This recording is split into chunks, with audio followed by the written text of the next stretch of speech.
Welcome to Stories from the Shadows. I'm Mardell, and it's Season 5.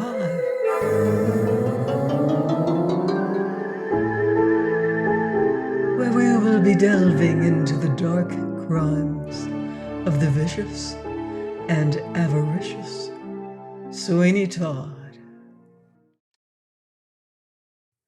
12 o'clock is proclaimed by Old St. Dunstan's Church, and scarcely have the sounds done echoing throughout the neighborhood, and scarce has the clock of Lincoln's Inn done chiming in its announcement of the same hour, when Bellyard Temple Bar becomes a scene of commotion. What a scampering of feet is there! What a laughing and talking! What a jostling to be first! What an immense number of maneuvers are resorted to by some of the strong to distance others. And mostly from Lincoln's Inn come these persons, young and old, but most certainly a majority of the former, although from neighboring legal establishments likewise there came not a few. The Temple contributes its numbers, and from the more distant Gray's Inn came a goodly lot. Is it a fire? Is it a fight? Or anything else sufficiently alarming or extraordinary to excite the junior members of the legal profession to such a species of madness? No, it is none of these. Nor is there a fat cause to be run for, which in the hands of some clever practitioner might become a vested interest. No, the enjoyment is purely one of physical character, and all the pacing and racing, all this turmoil and trouble, all this pushing, jostling, laughing, and shouting, is to see who will get first at Mrs. Lovett's pie shop. Yes, on the left-hand side of Bellyard, going down from Carey Street, was, at the time we write of, one of the most celebrated shops for the sale of veal and pork pies that ever London produced. High and low, rich and poor resorted to it. Its fame had spread far and wide. It was because of the first batch of these pies came up at 12 o'clock that there was such a rush of the legal profession to obtain them. Their fame had spread to great distances. Oh, those delicious pies! There was about them a flavor never surpassed and rarely equaled. The paste was of the most delicate construction, and impregnated with the aroma of a delicious gravy that defies description. The fat and the lean so artistically mixed up. The counter in Lovett's shop was in the shape of a horseshoe, and it was the custom of the young bloods from the Temple and Lincoln's Inn to sit in a row at its edge while they partook of the pies and chatted gaily about one thing and another. There was a Mistress Lovett, but possibly our reader guessed as much, for what but a female hand, and that female buxom, young, and good-looking, could have ventured upon the production of those pies? Yes, Mrs. Lovett was all that, and every enamored young scion of the law, as he devoured his pie, pleased himself with the idea that the charming Miss Lovett had made that pie especially for him, and that fate or predestination had placed it in his hands. And it was astonishing to see with what impartiality and with what tact the fair pastry cook bestowed her smiles upon her admirers, so that none could say he was neglected, while it was extremely difficult for anyone to say he was preferred. Well, this was pleasant, but at the same time it was provoking to all except Mrs. Lovett, in whose favor it got up a kind of excitement that paid extraordinarily well, because some of the young fellows thought that he who consumed the most pies would be in the most likely way to receive the greatest number of smiles from the lady. Acting upon this supposition, some of her more enthusiastic admirers went on consuming the pies until they were almost ready to burst. But there were others again of a more philosophic turn of mind, who went for the pies only, and did not care one jot for Mrs. Lovett.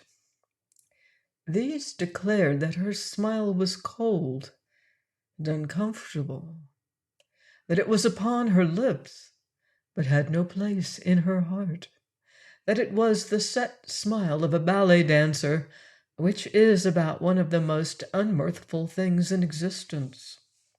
Then there were some who went even beyond this, and while they admitted the excellence of the pies, and went every day to partake of them, swore that Mrs. Lovett had quite a sinister aspect, and that they could see what a merely superficial affair her blandishments were, and that there was a lurking devil in her eye, and that if once roused would be capable of achieving some serious things, and might not be so easily quelled again. By 5 minutes past 12, Mrs. Lovett's counter was full, and the savory steam of the hot pies went out in fragrant clouds into Bell Yard, being sniffed up by many a poor wretch passing by. "Why, Tobias Ragg," said a young man with his mouth full of pie, "where have you been since you left Mr. Show's in paper buildings? I haven't seen you for some days." "No," said Tobias, "I've gone into another line. Instead of being a lawyer and helping to shave the clients, I'm going to shave the lawyers. A penny pork, if you please, Mrs. Lovett. Ah, who would go without who could get pies like these? Eh, Master Clift?" "Well, they are good, of course we know that, Tobias. So you're going to be a barber?" "Yes, I'm with Sweeney Todd, the barber of Fleet Street, opposite St. Dunstan's." "The deuce you are! Well, I'm going to a party tonight. I must be dressed and shaved. I'll patronize your master." Tobias put his mouth close to the ear of the young lawyer and whispered the one word, "Don't." Tobias placed his fingers to his lips and left, and was about to enter his master's shop when he thought he heard from within a strange shrieking sort of sound. On the impulse of the moment, he recoiled a step or two, and then, from some other impulse, he dashed forward at once and entered the shop. The first object that presented itself to his attention, lying upon a side table, was a hat, with a handsome gold-headed walking cane lying across it. The armchair in which the customers usually sat to be shaved was vacant, and Sweeney Todd's face was just projected into the shop from the back parlor, and wearing a most singular and hideous expression. "Well, Tobias," he said as he advanced, rubbing his great hands together. "Well, Tobias, so you could not resist the pie shop." How does he know? Thought Tobias. "Yes, sir, I've been to the pie shop, but I didn't stay a minute." "Hark ye, Tobias, the only thing I can excuse in the way of delay upon an errand is for you to get one of Mrs. Lovett's pies. That I look over, so think no more about it. Are they not delicious, Tobias?"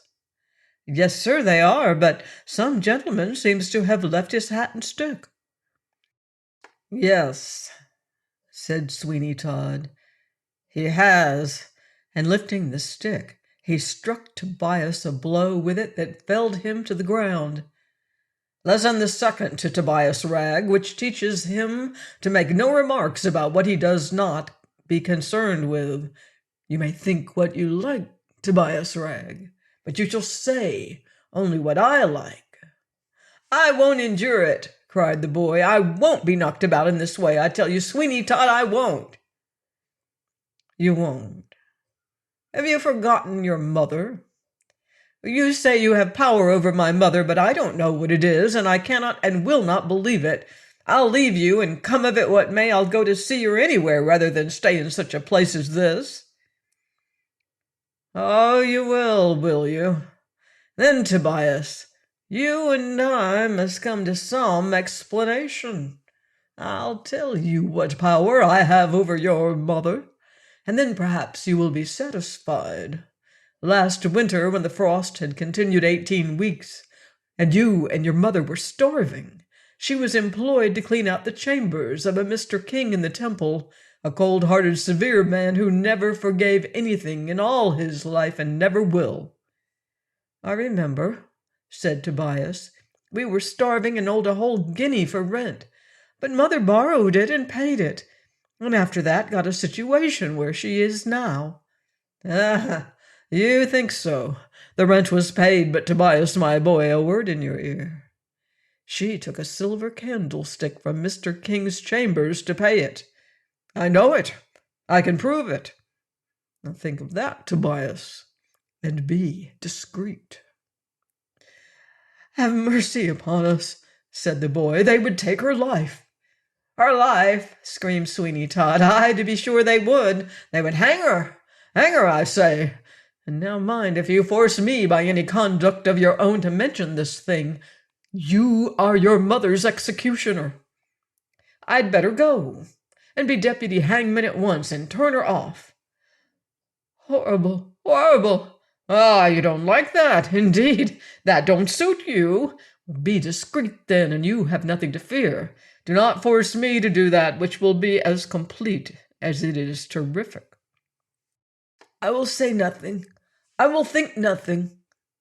"'Tis well. Now go and put that hat and stick in yonder cupboard. I shall be absent for a short time, and if anyone comes, tell them I am out, and shall not return for an hour, or perhaps longer. And mind you take care of the shop."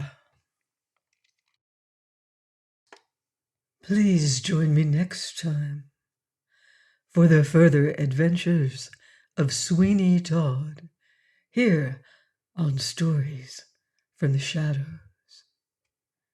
Until then, I wouldn't blame you if you leave the lights on.